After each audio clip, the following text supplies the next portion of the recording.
Hello student, welcome back to my channel Breeta accounts classes.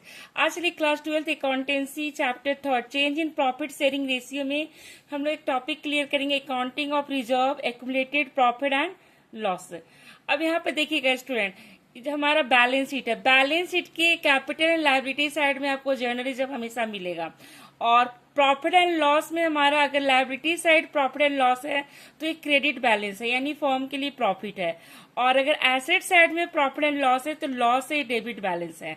तो देखिए इसका जर्नल एंट्री क्या हम पास करेंगे। देखिए जर्नल रिजर्व और प्रॉफिट एंड लॉस को हम लोग डिस्ट्रीब्यूट कर देते हैं, और हम लोग कभी डिस्ट्रीब्यूट नहीं भी करते जब क्वेश्चन में मेंशन होगा कि इसको डिस्ट्रीब्यूट नहीं करना है, या फिर क्वेश्चन में मेंशन होगा कि जर्नल रिजर्व या पीएल को शो करना है इन न्यू बैलेंस शीट में, तो उस केस में स्टूडेंट हम लोग डिस्ट्रीब्यूट नहीं करते हैं।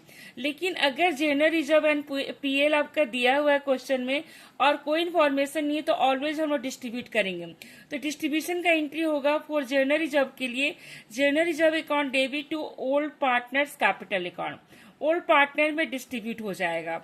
और प्रॉफिट के लिए हमारा प्रॉफिट एंड लॉस में प्रॉफिट का एंट्री होगा profit and loss account debit to old partners capital account, और अगर लॉस होगा तो इसका रिवर्स एंट्री हो जाएगा। और जब भी स्टूडेंट अगर जर्नल रिजर्व या फिर प्रॉफिट एंड लॉस को हम डिस्ट्रीब्यूट कर देते हैं तो हम लोग न्यू बैलेंस शीट में इसको शो नहीं करते हैं, और अगर डिस्ट्रीब्यूट नहीं करते हैं तो उस केस में हमारा न्यू बैलेंस शीट में शो होता है।